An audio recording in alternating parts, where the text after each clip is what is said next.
marketing agency, co-founder with Pro Football Hall of Famer Warren Moon, executive producer, the main judge of Entrepreneur's Elevator Pitch. David provides constructive insight for thousands of businesses each year to help them focus on their company growth. And there's a whole bunch of other great stuff, which I'm sure you can Google. So without further ado, ladies and gentlemen, David Meltzer. How are you, buddy? Not talk about efficient. I love the bio. Why get into it? People, there's something called Google. There's plenty of past things I've done, but let's talk about the future. Let's talk about empowering people to be happy in the future, to make money, help people, and have fun. I like that. I think it definitely is at a point in time where with a Google machine, you can pretty much get everything. And in terms of time and efficiency, you don't need to copy paste what I'm sure you've already said 1 million times before. So I won't ask any of those things. But nice. I will start here. I saw on the website you had a goal to empower over 1 billion people to be happy. So at what age did you figure this out? And how much percentage-wise are you on a mission to so far try and hit that over 1 billion? How are you currently tracking, my friend? How are you tracking? Yeah. So, this is a great story because I'm walking on the beach about 2.5 years ago, and I am a little bit emotional. My at that time, I think 13-year-old daughter, 12 and a half, one of her friends committed suicide.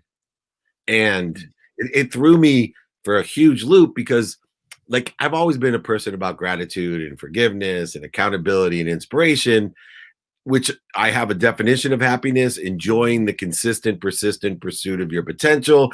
So it's always been around me for 15 years that I've been, over 20 years training, but 15 years on my own spiritual, enlightenment and journey. And it hit me like a ton of bricks because I could not figure out, when I did research, why so many 12, 10, 8-year-olds are killing themselves, right? I get puberty, I get drug abuse, I get depression and all the biochemical things, bipolar behavior. I get all that, right? I get PTSD and how that causes, anxiety and depression, but it was beyond me. And then I started looking at all the other people that were killing themselves. And I realized that happiness was the cure to this epidemic of depression, anxiety, separateness that we're all going through. And they blame technology, and they blame the opiates, and they blame PTSD. And the truth is that we're not sharing enough of the most powerful virus, which is happiness, a virus that's spread simply by witnessing it. It strengthens you mentally, spiritually, emotionally, even financially. It'll actually strengthen your immune system. So I'm walking there on the beach and I'm crying. I still get choked up thinking about this epidemic, and it literally came through me. I get chills when I was walking. I'm like, oh, that's what your life, you're here for. You know how to be happy. You were born with the happy gene. You've accelerated. You were happy through growing up with nothing. You were happy through getting your butt kicked on a football field in college when you shouldn't have been there. You were happy through losing over $100 million. You know how to be happy. And I literally went on this thing and I said, how would I make the whole world happy? Humble business entrepreneur, TV shows, movies, coaching, like a normal speaker, author. You've read that bio 1 million times of 1 million guys. Nothing unique there. How was I going to do it? And I'm a math person. And so I said, okay, I'm going to create a collective consciousness of happiness, which would take about 1/8 of the earth. 1/8 of the earth would be over 1 billion people. And because one particle of light overcomes 1 million particles of darkness, if I could somehow impact over 1 billion people to be happy, I could change the other 7 billion as well. So this was the math of Dave Meltzer. So then I said this, all right, how am I going to get to 1 billion? And this is where it got, I challenged myself, can I find 1,000 people in my lifetime that I can teach my values and 5 daily practices to, and it might be 7 by the time my own lessons are learned and how I evolve. But right now it's 4 values and 5 daily practices. Can I teach 1,000 people to teach 1,000 people to teach 1,000 people? Because 1,000 times 1,000 is 1 million, 1 million times 1,000 is 1 billion. And resoundingly, I was confident, clear, balanced, and focused that without a doubt, with my platform, my podcast, The Playbook, my TV show, Elevator Pitch. I got a new TV show, 2-Minute Drill on Bloomberg. I speak around the world. I wrote 4 books. I have free trainings every Friday for everybody. All the accessibility of what you call an active, I hate the word busy, so I call it an active lifestyle. I could do this. And so then the hardest part was, now, how do you tell people? How do you have the cojones to tell people with a serious face, hey, my name's Dave Meltzer, and my mission in life is to empower over 1 billion people? Because when I told my family, they wanted to commit me and were fearful that I was going to take my own life, that I thought I was Jesus Christ or Tony Robbins all of a sudden, that I could impact over 1 billion people and change the world. And here's the cool thing. I stuck to it, because one thing in my life, especially if you watched me play football when I was young, people laughed at me, scoffed at me, and made fun of me. And then eventually they applauded me. And they did the same thing with my speaking and my book writing and my TV shows and my podcasts. They laugh, they scoff, they make fun, then they applaud. And that's exactly what started happening with this mission of mine. I stood in stages pre-COVID and said, my name's Dave Meltzer. My mission in life is to empower over 1 billion people to be happy. How many of you people out there think I can do it? And nobody would raise their hand. And then I explain how. I teach them the values. I teach them the practices. And at the end, I say, my name's Dave Meltzer. I'm on a mission to empower over 1 billion people. Who here wants to be one of my 1,000? And everybody raised their hand. That's something powerful. That's how I'm going to get there. And I know that I planted seeds under trees that I'll never sit under. I know I've already effectuated 1,000 of the people. I haven't traced or tracked, or could I, how many of the 1,000 have empowered another 1,000, but I guarantee in my lifetime, it's going to work. Well, it's an extremely eloquent answer there, mate, because what I was trying to figure out is the math of, were you going down the content path for scale, or were you going empowerment of others? And then the way you're thinking about it in terms of the butterfly effect of that third layer down of the 1,000 by 1,000, then it makes sense. So you answered that perfectly, mate, because New Zealand we've only got 5 million people there. There's obviously billions around the world. That sort of the butterfly effect of the multiplier of positivity is something that is interesting, and clearly there's a framework which you sort of go through. So would it be fair to say you are maybe 10% on your journey after 3 years, maybe maybe sprinkles of about 10%? Yeah, I would say, for sure. If I know I've hit at least 1,000 people who are willing, to empower 1,000, you have to figure the trickle down. I probably have 5 or 10,000 people that have said they want to be one of the 1,000. I probably have 1,000 people, because I do private coaching, I do group coaching. I have, certain things where I can actually quantify people who are actually learning what I'm teaching, that are integrating with me on Instagram and LinkedIn and regurgitating the correct values and practices.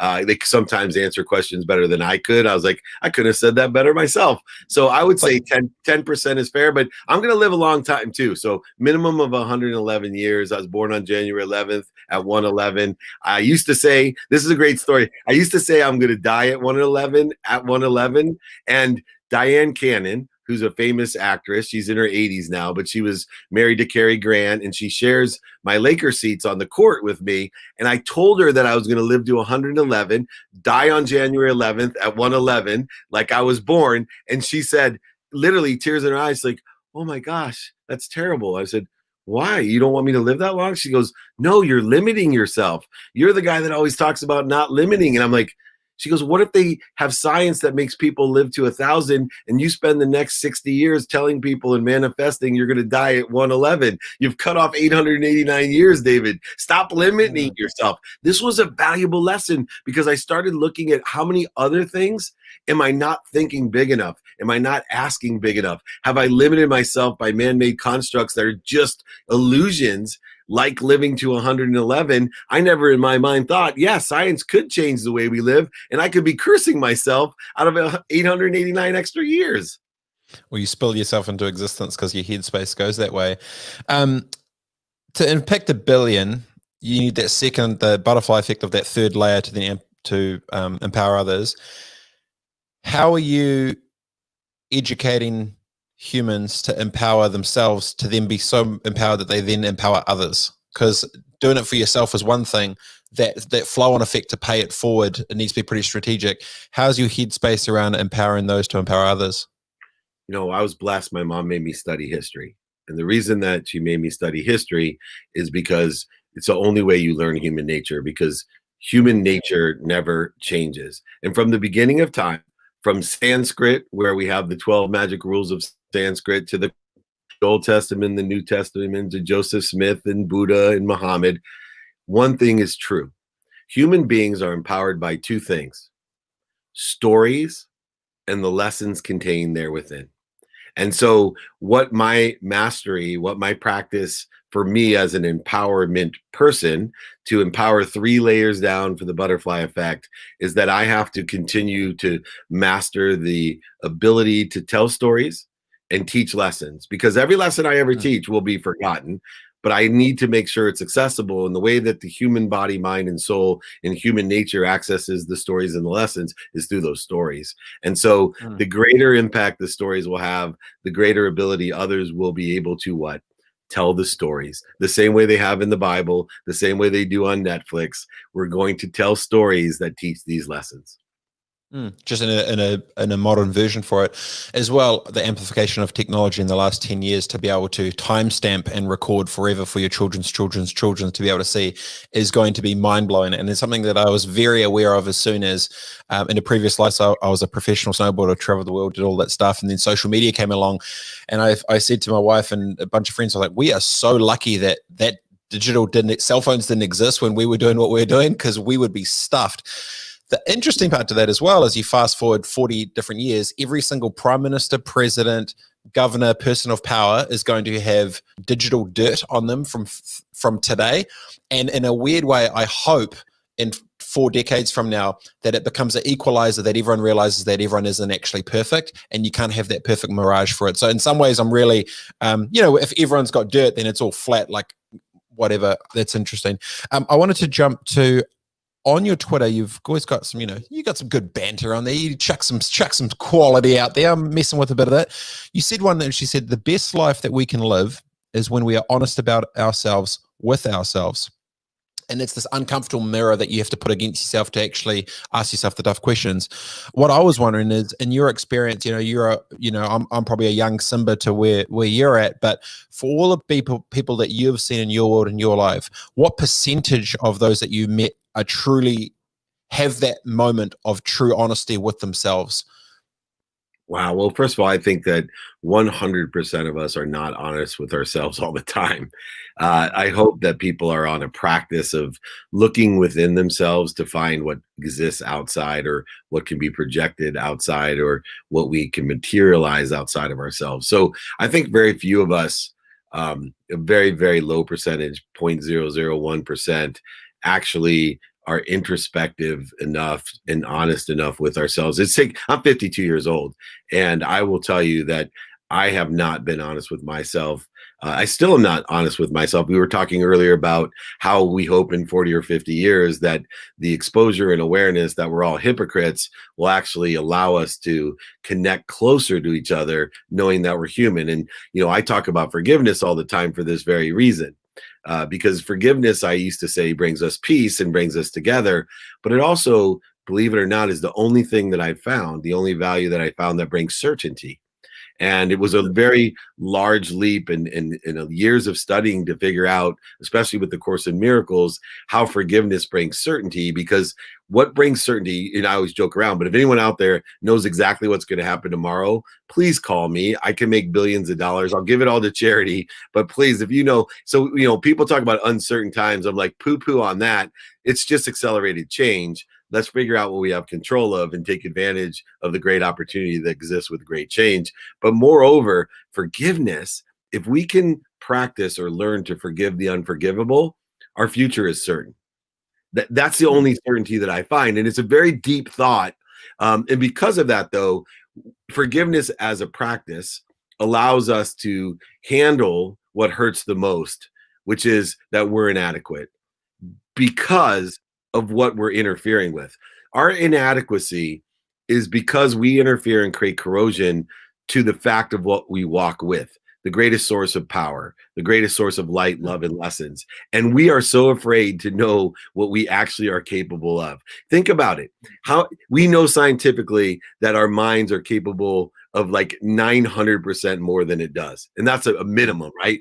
We know by circumstances when adrenaline is pumping that our bodies, like guys like David Goggins proves it all the time, right? You know, I love when he said, when I'm ready to quit, I know I'm 40% of the way there.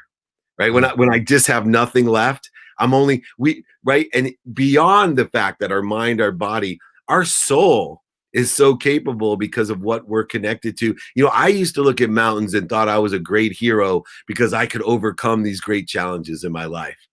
And then I became, as I looked introspectively through forgiveness and the hypocrisy in which I lived and the limitations which I gave myself and the fear in which, you know, relegated that limitation. For me, I started looking at, you know, why are you so worried about the mountain in front of you? Because you're walking with the source of the mountain. What walks with you and through you and inside of you made that mountain. There's a great story about, you know, scientists finally can make man and they call God down and they say, God, we don't need you anymore. We can make our own man. He said, really? You can make a man out of what? He said, anything you want, we can make a man. We know how to scientifically do it. We don't need you anymore. God said, terrific. We'll have a contest and we'll take a handful of dirt. Whoever makes the best man will exist and take control and show who has power. Scientists said, not a problem. They reached down and grabbed a handful of dirt, and God said, nah. Use your own dirt. That's what gives me the power to think deep enough and understand what truly walks with me, allows me to forgive myself for the lessons that I've learned.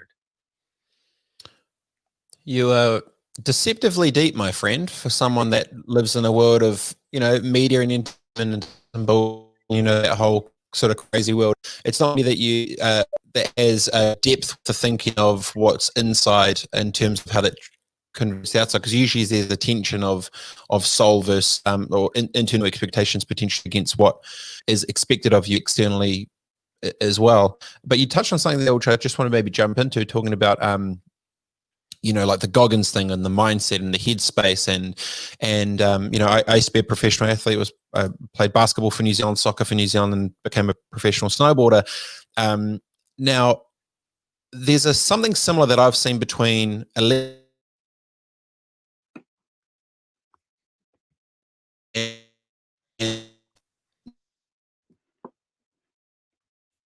but it's like a different trigger that happens, or that I've seen, where their headspace can go to another level of focus and persistence and resilience, and just that whole, that, you know, you haven't actually hit bottom yet. You don't actually know what it's, because you haven't been to that sort of other side. For those that have, let's say, stayed in the safe zone and not actually even felt that 40% of pain, but then know that they're 900% more, how do you try and change someone's mindset that has never been to the bottom to actually get to the top? How do you actually even make them realize what they're truly capable of? Because I think unlocking that in leadership and in relationships and people, it's an extremely powerful thing. And there's only been a couple of types of people that I've seen that have that switch or that zone or whatever. And I'm just intrigued because, you know, you've obviously seen high performance, you've seen sport, and then now you've got the depth of relationships and stuff as well. So how do you sort of unpack that in your head? By 3 concentric circles that really illustrates how this all works. And so what I try to explain to people, regardless of what your quantum nature is, obviously you have a great quantum memory in athletics, you know, to be that successful in multiple sports and be that competitive. You were born into and have a higher quantum memory or a potential in that area. So within the context, everyone works with 3 zones. One, a comfort zone. So in certain areas of your life, you know, for athletics, for example, your comfort zone is very big. You know, a lot of people, you know, jump on a snowboard and their comfort zone, you see them day one, is like this.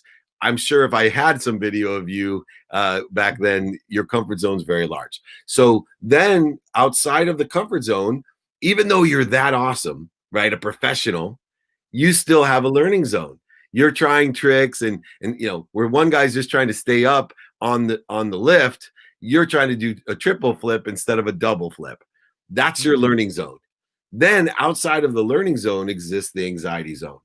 And this is where awareness is so key, because guys like Goggins, as you say, are very, and Wim Hof is another guy that I love that knows his anxiety zone, that they're constantly putting pressure on the learning zone to expand. And they know when they go too far into the anxiety zone, because we know we go too far in the anxiety zone when it starts shrinking. As long as we're expanding, we can stay right on that edge of learning and anxiety, right? It's good. But this is how people have nervous breakdowns. They push themselves so hard that the anxiety zone shrinks down. Pretty soon their comfort zone becomes the size of, a speckle where they can't even get out of bed. Meanwhile, 5 years ago, they were running a multi-billion-dollar corporation, multitasking, family, all trips and everything. How does it happen? This person is just sitting in bed and can't even wake up, right? And this happens all the time. So what I try to get people to do is understand within the context of whatever activity it is, because we have different potentials and different superpowers and different weaknesses placed in different places, is to use the construct of where does my comfort zone lie? Because we want to get out of the comfort zone.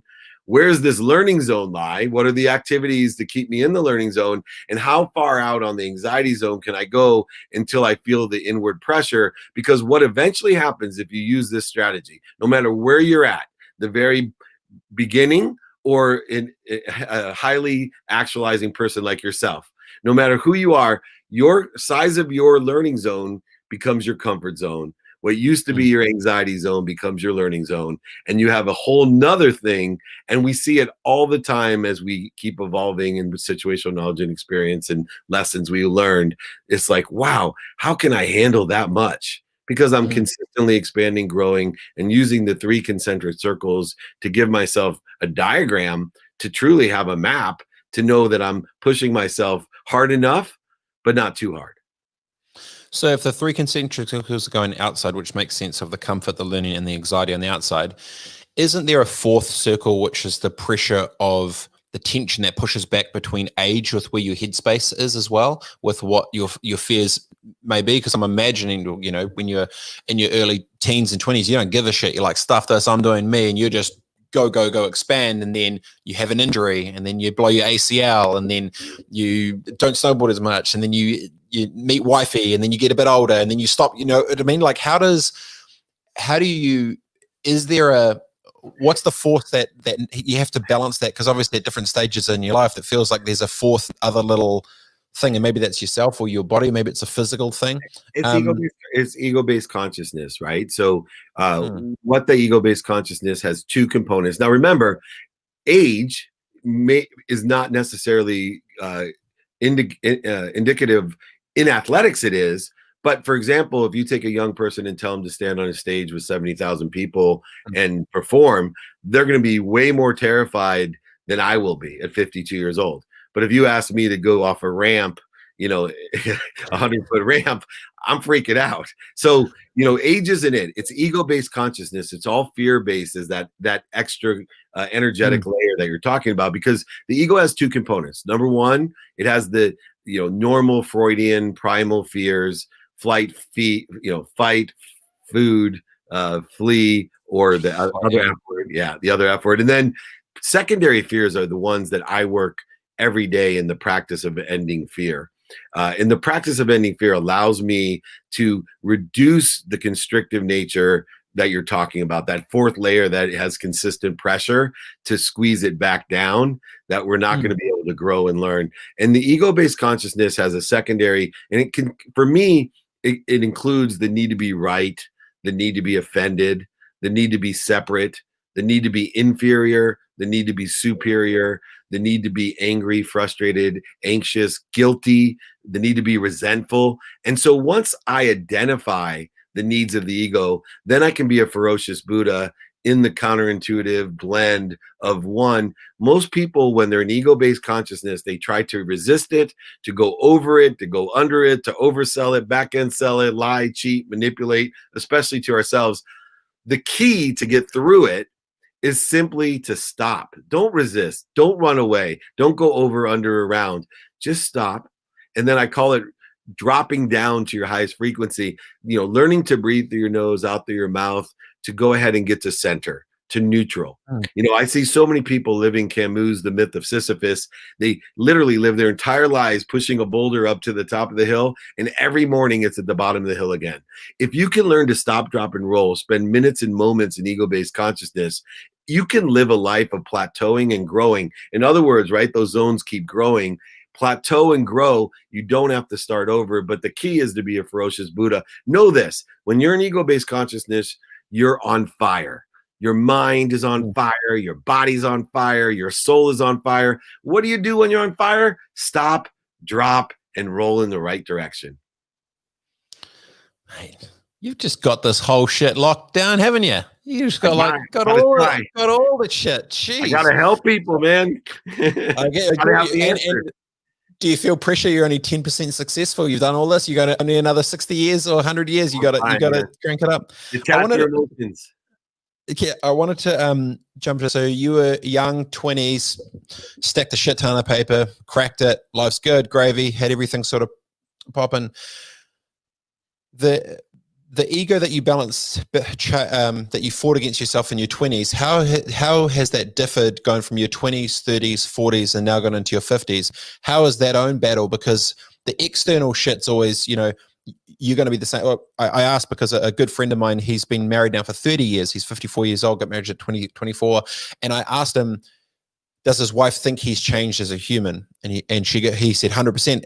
She thinks that she's married to guy number 3 now. He's had 3 lives. He said, and I was just interested for yourself when you look at talking about ego and self-awareness and all the rest of it. How has that journey been for yourself when you put that uncomfortable mirror in front of yourselves to be able to be honest with yourself?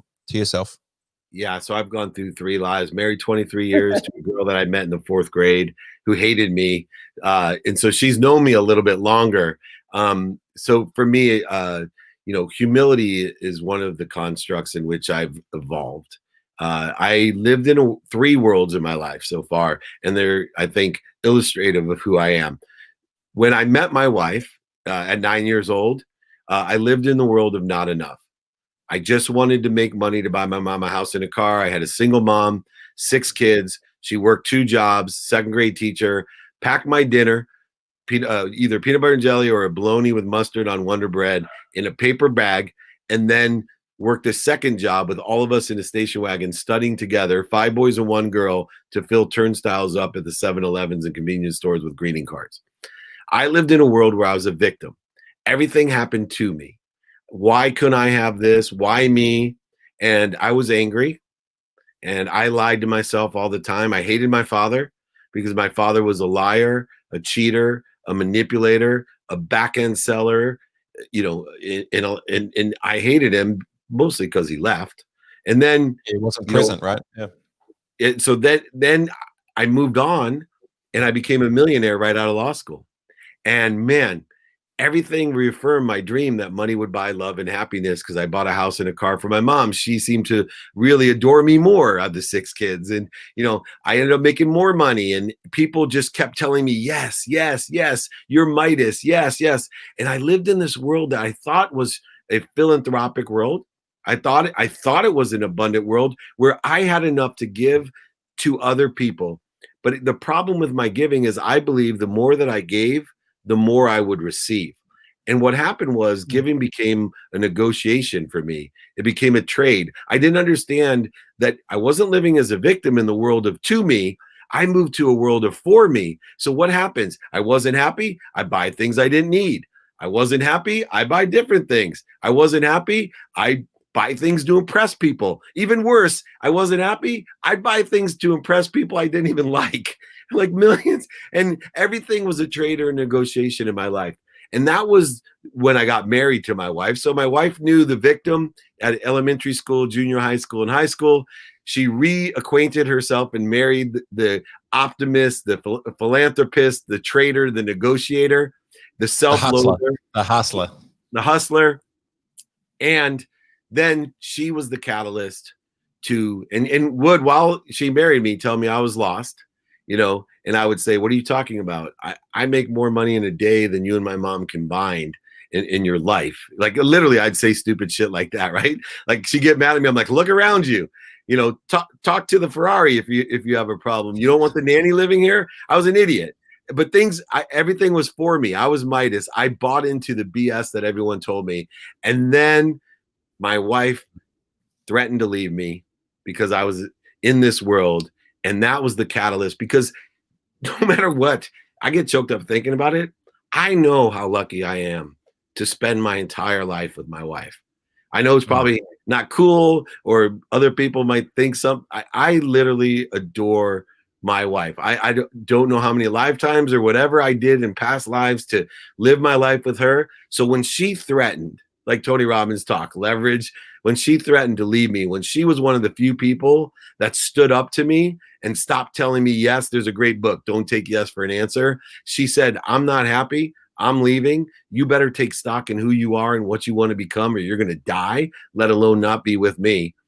I literally came to these values that I talk about, started learning the daily practices, started opening up my mind. People joke around. I meditate every day for 20 minutes. If you ask me, which someone did on a plane who taught me how to meditate, saying, hey, would you like to learn to meditate? You know what I said? Meditate? I don't have time to meditate. I make everything happen myself. I was born with nothing. I have a Ferrari and a Porsche. I have 33 homes, a golf course, and a ski mountain. Why would I meditate? Only people that are sick, broke, living on their mom's couch meditate. Now, I'm one of the biggest proponents there ever will be for meditation. I live in a world now. This is the third life. I live in a world of more than enough. More than enough of everything for everyone. Nothing happens to me. Nothing happens for me. Everything happens through me for others. I receive so I can give. And I'm worthy of everything I receive. And I'm going to receive so much more so that I can give so much more. And when you have this ability to say, I'm happy where I am, the right place at the perfect time, I will give you everything I have to angle to what I want. But even better, I have faith that I'm going to end up somewhere better than that, because there is a world of more than enough. Somewhere between limitlessness and infinity is where I exist. The headspace of that is super intriguing to me, because not many people get to have it all to start, right? They always chase to sort of see what they think they can get to, and they never get there, so they think that's what they want. You got there, looked around, and we're like, wait a second, this ain't that dope. Might lose my wife. That's more important. I've been how about this? 2 years after I went through that transformation, right? The quantum shift in my life, I lost everything, over $100 million. So it was a very odd thing. I bottomed out 2 years before I lost everything. I was well prepared to lose everything emotionally, right? Mindset, heart set, and my activities. I had made $1 million 9 months out of law school. I was never worried about the money when I lost everything.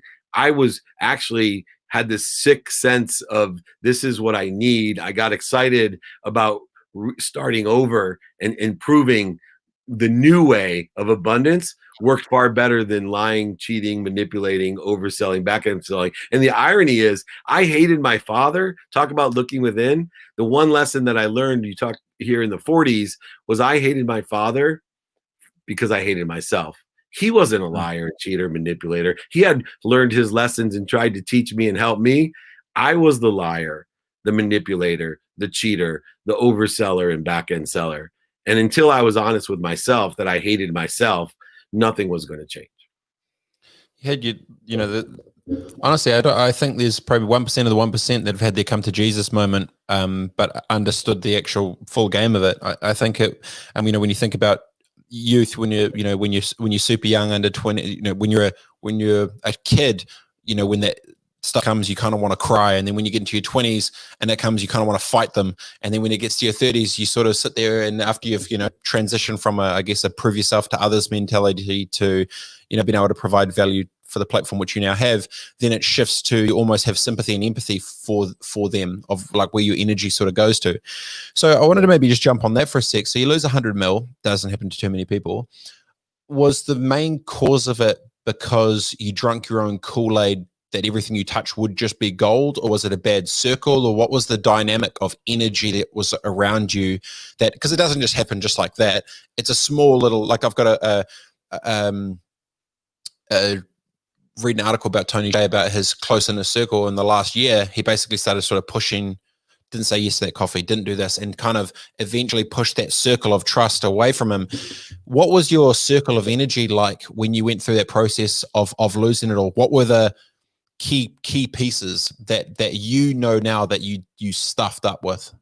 Well, number one was the lesson of radical humility. I never asked for help. So a little bit was the Midas motivation that I believed my own bullshit. I believed what other people were telling me because they were getting things from me. There was a great chain of feeding that I learned. You know, you need to feed those that feed you, separate or let fall away those that don't, and then fire those that bleed you.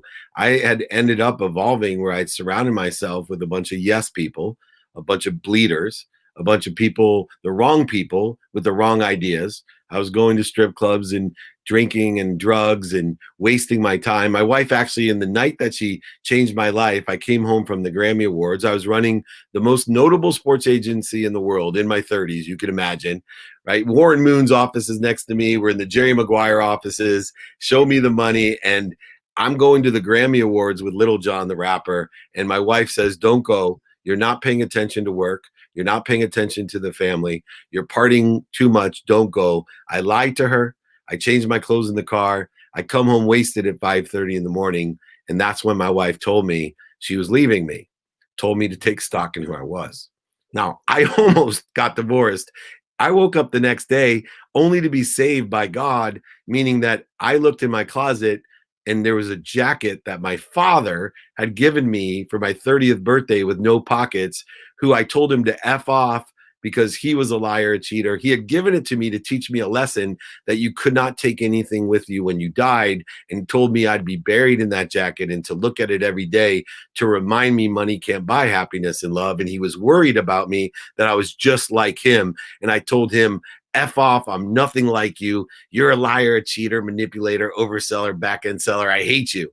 And meanwhile, I'm about to call a lawyer to get divorced and take my wife's money and happiness.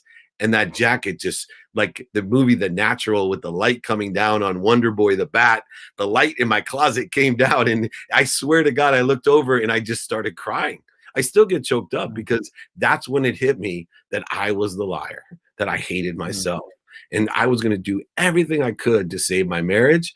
And I didn't give a shit about anything else, because that was the person that saw through everybody. She knew me since I was in the 4th grade. She knew me. She knew my inside better than I did.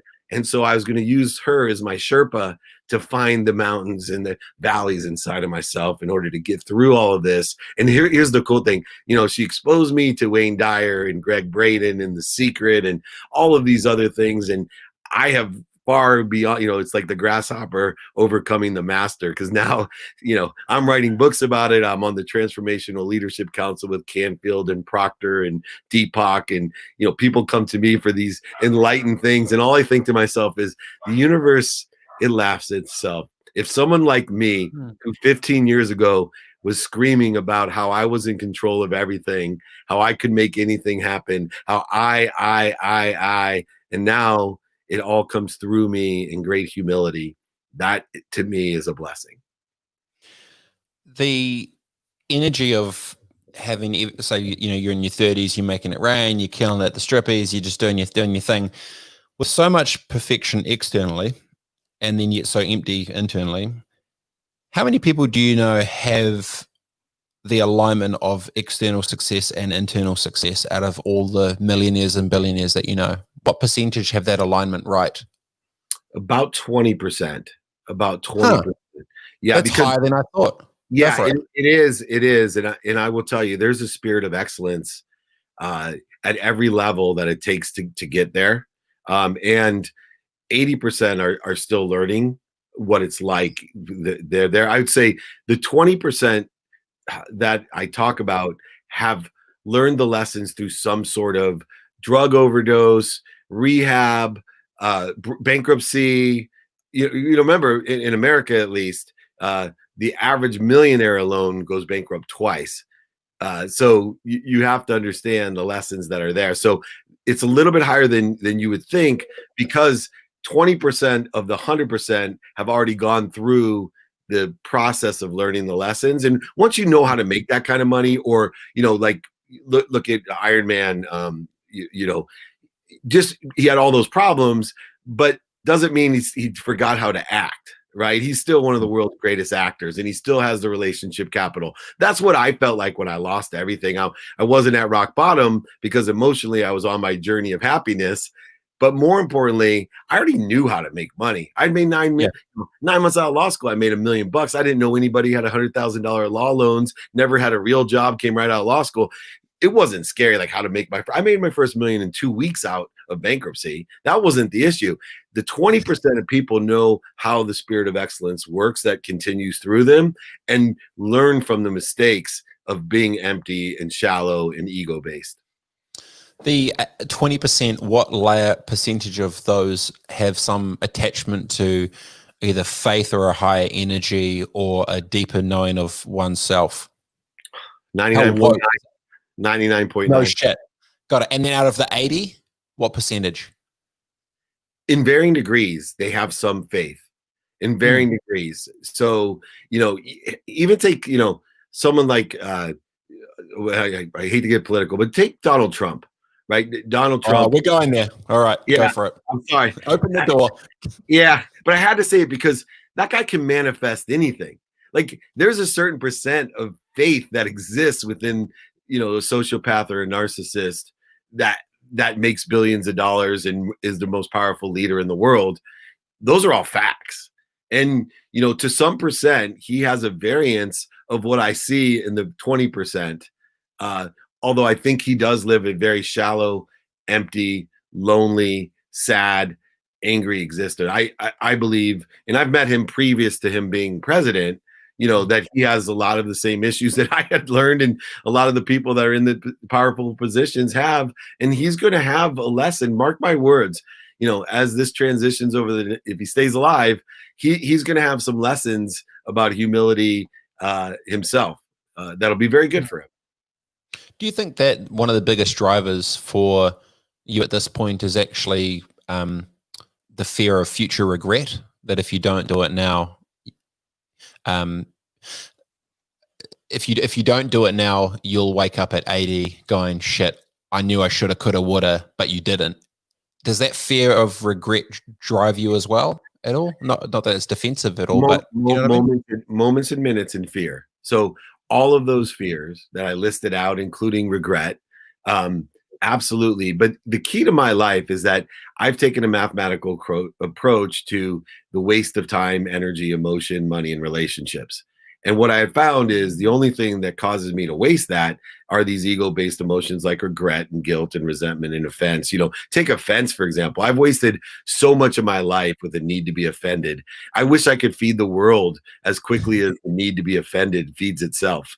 I still have a problem with it. The only difference is I've made a practice to say, look, I'm not spending a day, a week, a month, a year, or multiple years in ego. I'm going to spend minutes and moments every day in ego, but I'm getting better and better to get back to where I want to be, to that center, to the neutrality, to the higher frequency that I carry, my higher self that allows me to be more aware and to do more good deeds. Do you think what does your wife think of you now for guy number 3? Oh, she's more in love with me. So I get choked up. Right, cool. I get it. Almost lost it. Yeah, but she, one of the key lessons is, I think the coolest thing about Dave Meltzer number 3 is that I used to get mad at the things I adore, right? Like in a mindset, like some things were so annoying about her that now I like it raises and elevates me. It's who she is. If you ever saw Good Will Hunting, the scene that makes me cry is when he's talking about his wife dying and the intimacy. Yep. And he talks about, the good moments was when she farted in her sleep, right? That is my life. Like, I have learned to find the light, the love, and the lessons for the good stuff that I totally put an illusion and projection that it was an annoyance or whatever. Her superpowers are ones that I don't have. And I shouldn't find that as being a separating factor, but instead a uniting force that allows me to appreciate her more, to bring more value to her as she has brought more value to me. And that mindset has helped me in my marriage. And that's the mindset that Dave Meltzer #3 is working on and perfecting the best that he can. So DM1 was poor me, I'm a victim. DM2 is like, stuff you, I'm the man running the world. DM3 is the come to Jesus moment. Now I'm grateful and realize that what was seen as liabilities are actually assets, which pull it together. It's interesting. Like I'm 35 now. I've gone through it to obviously way smaller scales than that, but it's cool to see the same mindset shift as age does. So I traveled the world, did a whole bunch of sort of stuff, but I never had girlfriends or anything until I met wifey. I was actually a virgin until I met my wife, and traveled. I was a professional snowboard, everything, and we've been together 11 years. Married for 9. Now you've married for sort of 23. When you look at what's kept your relationship tight, when you think about it, that most couples don't, where do you think it falls apart the most that you've seen in all your, because I'm imagining in Hollywood and all the rest of it, I'm sure that the hit rate for success is probably not that high. So what have you seen time and time again in the relationship realm? Yeah, the 4 values that I teach. 1, gratitude. They're lacking the ability to find the light, the love, and the lessons in each other, right? They're looking for reasons to be right or offended or separate or inferior or superior or angry or frustrated or guilty or resentful. There's plenty of opportunity to that in marriage. Then forgiveness is key. There's no forgiveness, right? They can't forgive themselves. And how many times in a marriage do we get pissed off at our spouse for doing something that we do or have done? So many times. Then the other one's just accountability. People I see living in relationships, and this is the mother-daughter problem I see as well. Blame, shame, and justification. Things aren't going right in my life. It must be my mom's fault because she brought me into this world and cares so much about me. She should have protected me. This happens in the couple relationship too. A lot of accountability issues. And then finally, the most important thing, which is where I think one of my superpowers lies, effective communication. Not only communicating with the person who you love, but communicating through yourself from that great source of truth, potential, light, love, and lessons through you to that person effectively. And I'm much better communicator of not only my mindset, but my heart set. And I show it by what I think, say, do, and believe. And even some of the unconscious competencies of my personality traits, my characteristics, my obsessions and addictions have been activated and changed accordingly. And that aggregate allows me to establish a very strong bond in which it, to me, is probably the most valuable of all relationships that a human being can go through, that intimate one with a partner. What are you addicted to now? Where's your energy go to with what you just can't get enough of? Time. Yeah, I've decided that I'm a freak of time. I'm always looking for 4 minutes to save every day. Turns into 24 hours a year. I literally study my calendar. I have non-negotiables with time. I am probably next to Einstein, and where he prioritized time and what is relative to everything he studied. Time to me is intertwined into every single thing. And I think the impact of that man-made construct of time and understanding how we can bend it, use it, manipulate it, lens it with productivity, accessibility, and gratitude, activity we're paid for, activity we're not paid for, planned, unplanned, and sleep. All of it is what I am obsessed with. How do you hack your time? Like you're a busy man, you're an exec, everyone else, I've seen it. Go for it. How do you hack your time? Two routines. You got to have 2 routines. A set routine. Your tomorrow has to start today. One of the key components of hacking time is know that your tomorrow starts today. I have an unwinding routine. You're an athlete. You're going to warm up before you're going to go ski or snowboard for 8 hours. Warming up for your sleep is unwinding. So many people don't get the warm up to sleep. They are getting in their own way. They're ruining the time when it's easy to get your ego out of the way, to be connected subconsciously and unconsciously to the truth, to allow yourself to plateau and grow.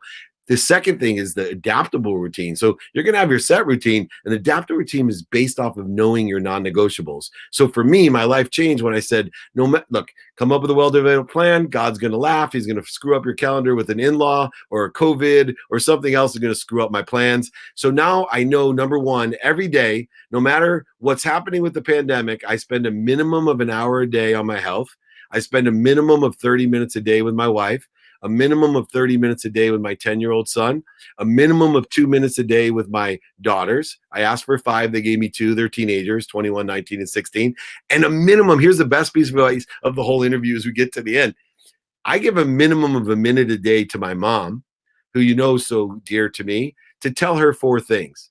And these are the crucial 4 things that you need to share with the people that you love. 1, that I'm happy. Nothing makes your mom, dad, someone who loves you happier than to tell them that you're happy. 2, that I'm healthy. Makes them feel safe. They're responsible for you. No matter how old you get, especially your mom, if she feels responsible. 3, that you love them. Express it. Let people know your heart set. And then finally, that you appreciate them, which means that they add value to your life. They want to know that they add value to your life. If you can tell someone in a minute a day, a minimum of a minute, those 4 things, your relationships will grow, expand, and compound in their interest. Your relationships will bring so much passion, purpose, and even profitability to you. So those are my non-negotiables. Then the last one is key. I have a minimum of 10 minutes a day to study, to make sure that I study. And for me, I use the calendar because I'm a time freak. But I study, which is the mathematical equation of luck. What I pay attention to, what I give intention to, equals the coincidences in my life. So I study my time, what I plan, what I don't have planned in my sleep, to make sure that I am productive, accessible, and gracious with that time to expand and grow, compound in what I'm doing. Remember, 2 minutes a day is worth more than 2 hours on a Saturday. I believe you zero out a lot of the conscious continuum by not doing things consistently. And so for me, those are the hacks of time that I best use in order to effectuate productivity, accessibility, and gratitude. How do you color code your different energies of personal admin, money, income generation, general admin, email? Do you color code? How do you do it? Folders. So I don't use colors. I am very swift. So I have, and I'm practicing again, I'm categorizing what types of, that, for example, emails come in, they get into a folder before I respond. And then I'm in a certain mindset to respond to interview requests or to help asks or to family, whatever the folders are, I put them in that way. Same thing is I also email and text myself so that everything ends up into one repository. So I use different devices so that it gets into those folders, even if it started somewhere else. What are your folders that you're currently dealing with? Family, business, ops, speaking. You probably got your same 5. I have PR requests, which are different. I get hundreds of PR requests. Then I have straight interview requests, people requesting like you did for an interview. Then I have help requests. Then I have coaching requests. Then I have business advisory requests. And then I have family. And then I have a separate one that's called travel. And travel is all the logistics of the day that come about that you forget about, and that goes into the travel folder. I was just going to ask, you've got 90% of your folders are people wanting stuff from you. Where's the folders with how people can help you?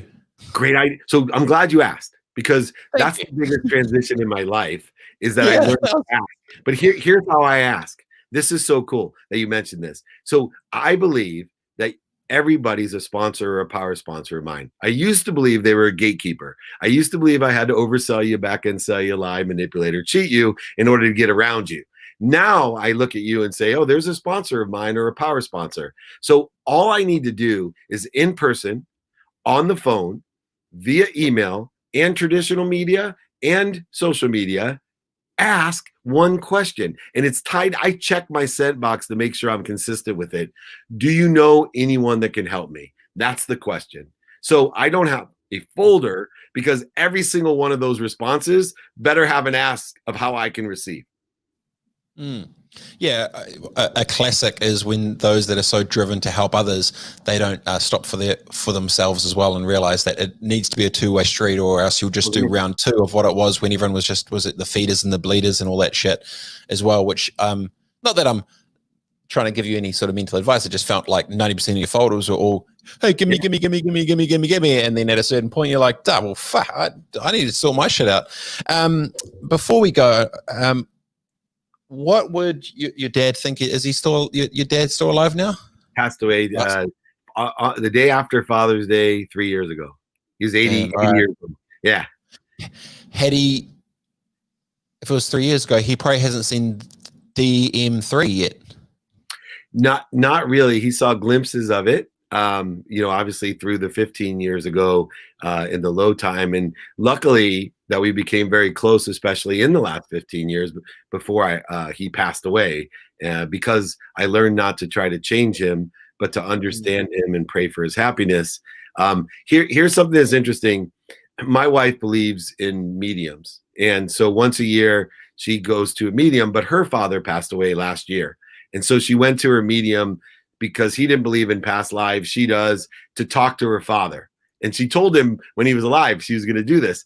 Well, my father came through when she was talking to her father. And he gave her all this advice that was very private and personal. And there's no way, like, I believe in this stuff. Well, anyway, she told me, I wasn't there. She told me that my father came through. I'll choke up telling you this, to tell her that he's proud of me. Now, I'm 52 years old. I speak around the world. I have my own shows. I can't speak about that because it meant so much to me, because my dad never told me he was proud of me. And whether it's true or not, whether it's whatever, that to me is still something that I'm learning about myself, of why that approval is so important to me. Right. I know it drove me as a younger person. I want to be better than my dad. I want to help my mom, all the things my dad couldn't do. But why is it that I'm 52 years old and my father, 2 years after he dies, comes through to a medium that's, my wife is talking to her father, and she just mentions to me that my father said, he's proud of me. And I can't say it without joking up. That's something that I'm working through. That's the Dave Meltzer 3 that takes that and says, this is something special here. I got to learn about myself. Why is that so important? You wouldn't know this, but my dad passed away when I was 15, and when I was 11, he had a double brain hemorrhage and went back to the brain capacity of a 6-year-old. So I was man of the house at 11, and sport was my escape. And when he finally got good, we were in a car crash, and I watched him pass away in front of me.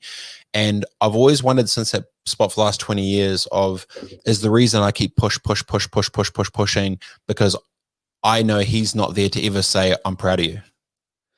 And I've actually thought about that genuinely. Like, is the reason I don't have an off switch, is the reason I'm so on offense, because I can be homeless and my mom's still going to love me. I can do whatever. Your mom's still going to love you. But literally having your dad be I like, lost my mom's house in bankruptcy. She still loved me. But when you have that from me, I then wondered, well, if I hit 20 and I had my first win, if my dad then said, oh, I'm proud of you, would I have stopped? Don't know. Look, man, and the answer to all of it is yes, I've always been like this the entire way. And I think you clearly are too. I know time is your asset and we need to go, but I really, really appreciate it. And I know we haven't met before, but your energy is good. The strategy feels right. The math does make sense. And if our paths cross, they'll be amazing down the line, my friend. And hopefully we'll see each other before we're 111 years old. I'll come through Fiji and come visit you in one of my favorite places as soon as this COVID ends. Love your work. Hey, appreciate your time. Thanks so much, brother. Thank you. Great interview. Take care. Peace. The bro David Meltzer right there, joining us, Dash Radio Dash Talk X. Super solid. Great banter. Deceptively deep and pretty flippin' cool. All right, team. I'll see you.